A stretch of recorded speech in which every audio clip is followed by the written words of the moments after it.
ভিসার দাবিতে ব্যাপক বিক্ষোভ এবং হুমকিমূলক ইমেল দেওয়ার প্রেক্ষিতে ২০,০০০-এর বেশি বাংলাদেশি ভিসা আবেদনকারীর পাসপোর্ট ফেরত দিয়েছে ঢাকার ভারতীয় হাই কমিশন। গতকাল সোমবার এক প্রতিবেদনে ভারতের সংবাদ মাধ্যম টাইমস অফ ইন্ডিয়া এ খবর জানিয়েছে, গত আগস্ট মাসে শেখ হাসিনা সরকারের পতনের পর থেকে বাংলাদেশি নাগরিকদের জন্য ভারতীয় ভিসা পরিষেবা অনির্দিষ্টকালের জন্য স্থগিত থাকায় পাসপোর্টগুলো ভারতীয় হাই কমিশনের তত্ত্বাবধানে ছিল। প্রতিবেদন অনুযায়ী হাসিনা সরকারের পতনের পর দুই দেশের মধ্যে উত্তেজনা বৃদ্ধি পাওয়ায় এমন সিদ্ধান্ত নিয়েছিল ভারতীয় হাই কমিশন। তবে পরবর্তীতে সীমিত সংখ্যক জরুরি ভিসার আবেদনগুলোর প্রক্রিয়া শুরু করা হয়।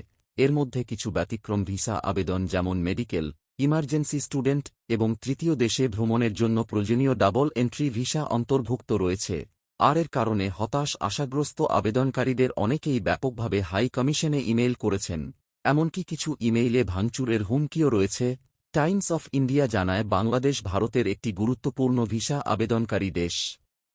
শুধু ২০২৩ সালে প্রায় ১৬ লাখ বাংলাদেশি নাগরিকের ভিসা ইস্যু করেছিল ভারত, যার মধ্যে প্রায় ৪.৫ লাখ ভিসা ইস্যু হয়েছিল চিকিৎসার উদ্দেশ্যে।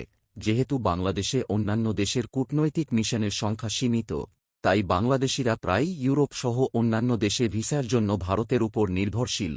এখন দুর্গাপূজা ঘনিয়ে আসায় পশ্চিমবঙ্গে উৎসবে যোগ দেওয়ার জন্য ভিসার আবেদন বৃদ্ধির আশঙ্কা দেখা দিয়েছে। অবশ্য উভয় দেশের সরকার পরিস্থিতি স্বাভাবিক করার চেষ্টা করছে বলে জানিয়েছে ভারতীয় সংবাদ মাধ্যম টাইমস অফ ইন্ডিয়া। চিকিৎসা আপৎকালীন ছাড়া বাংলাদেশিদের ভারতীয় ভিসা দেওয়া হবে না বলে সম্প্রতি জানিয়েছেন ভারতের পররাষ্ট্র মন্ত্রণালয়ের মুখপাত্র রণধীর জয়সওয়াল। তিনি বলেন, আপাতত বাংলাদেশিদের চিকিৎসার এবং জরুরি প্রয়োজনে ভিসা দেওয়া হচ্ছে। যখন বাংলাদেশের পরিস্থিতি স্বাভাবিক হবে তখন পূর্ণমাত্রায় কাজ শুরু হবে এবং ভিসা প্রদানও স্বাভাবিক হবে।